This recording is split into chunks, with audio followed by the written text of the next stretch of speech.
Hai teman-teman, Assalamualaikum warahmatullahi wabarakatuh. Perkenalkan, nama saya Putri Dwi Purnama, NPM 1911070257 dari kelas E semester 3. Di sini saya akan menjelaskan pengertian anak ADHD, penyebab dan cara mengatasi anak ADHD. Yuk, kita simak videonya. Apa sih ADHD itu? ADHD ialah merupakan kependekan dari Attention Deficit Hyperactivity Disorder.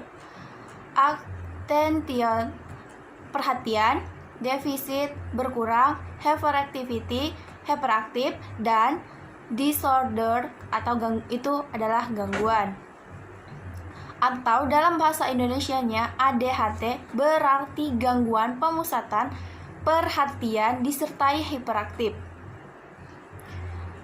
Sebelumnya pernah ada istilah ADD, kependekan dari Attention Deficit Disorder, yang berarti gangguan pemusatan perhatian. Pada saat ditambahkan hyperactivity atau hiperaktif, penulisan istilah menjadi beragam. Ada yang ditulis ADHD, AD, spasi HD, ada pula yang menulis ADD atau H. Tetapi sebenarnya dari 3 jenis istilah ini memberikan gambaran tentang suatu kondisi medis yang disahkan secara internasional mencakup fungsi otak, di mana individu mengalami kesulitan dalam mengendalikan impuls, menghambat perilaku, dan tidak mendukung rentan perhatian. Selanjutnya, kita bahas yang selanjutnya, yaitu jadi, anak ADHD merupakan anak yang mengalami gangguan pemusatan perhatian yang seringkali ditemui pada anak-anak. Anak dengan gangguan ADHD tidak bisa berkonsentrasi lebih lama dari 5 menit. Kondisi ini juga disebut sebagai gangguan hiperaktif. Gangguan hiperaktif adalah gangguan pada anak yang timbul pada masa perkembangan sebelum berusia 7 tahun, dengan ciri utama tidak mampu memusatkan perhatian, hiperaktif dan impulsif. Ciri perilaku mewarnai sebagai situasi dan dapat berlanjut hingga dewasa. Dengan kata lain, ia tidak dapat diam dalam waktu lama dan mudah teralihkan perhatiannya terhadap suara yang berada di sekitarnya.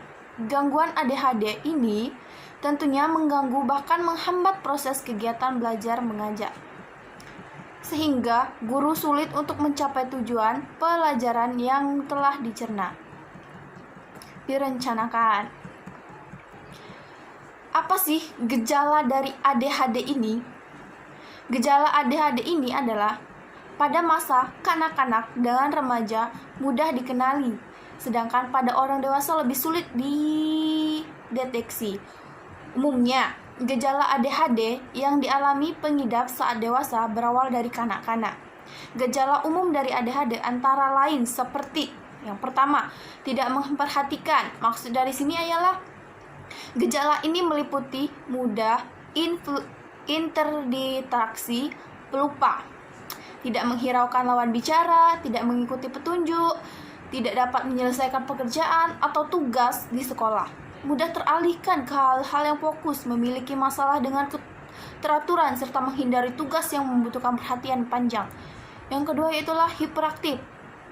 Gejala ini meliputi selalu tampak bersemangat, berbicara berlebihan, sulit dalam menunggu giliran, tidak dapat duduk tenang, menghantarkan tangan atau kaki, selalu gelisah, tidak dapat diajak duduk untuk waktu yang lama, berlarian atau memanjat di situasi yang tidak sesuai. Yang selanjutnya itu adalah impulsif. Gejala ini ditandai dengan perilaku berisiko tanpa memikirkan konsekuensi dari tindakannya. Nah, penyebab dari ADHD ini ialah masih belum diketahui dengan pasti sampai saat ini. Namun diduga berkaitan dengan ketidakseimbangan senyawa kimia di dalam otak. Faktor resiko ADHD, beberapa faktor resiko yang meningkatkan kemungkinan seseorang menderita ADHD adalah faktor genetik, yaitu karena dapat diturunkan resiko menderita ADHD meningkatkan jika memiliki anggota keluarga yang mengalami penyakit yang sama atau penyakit mental lainnya. Nah, yang kedua, yaitu faktor lingkungan. Diduga berkaitan dengan paparan timah yang banyak ditemukan dalam chat. Yang ketiga, kelahiran prematur, yaitu kelahiran sebelum usia kehamilan 37 minggu atau bayi dengan berat badan lahir rendah. Yang keempat, ibu yang menggunakan obat-obatan terlarang. Yang kelima, kerusakan atau cedera otak yang dapat terjadi selama masa kehamilan atau pada usia dini. Yang selanjutnya, ketidakseimbangan senyawa otak dalam otak atau gangguan dalam kinerja otak. Nah, selanjutnya kita akan membahas pengobatan ADHD. ADHD hingga saat ini memang belum dapat disembuhkan. Penanganan yang tepat sedini mungkin dilakukan untuk menolong pengidap beradaptasi dengan penyakit sehingga memiliki kualitas hidup yang lebih baik. Beberapa upaya pengobatan ADHD antara lain seperti yang pertama ialah obat-obatan. Beberapa obat-obatan yang umum digunakan untuk mengatasi ADHD antara lain seperti obat-obat untuk membantu pengidap lebih, yaitu methylphenidate, decamtimelist, amfetamine. Yang kedua ialah CBT. Terapi ini dilakukan untuk menolong pengidap mengubah pola pikir dan perilaku saat mengalami masalah dalam hidupnya.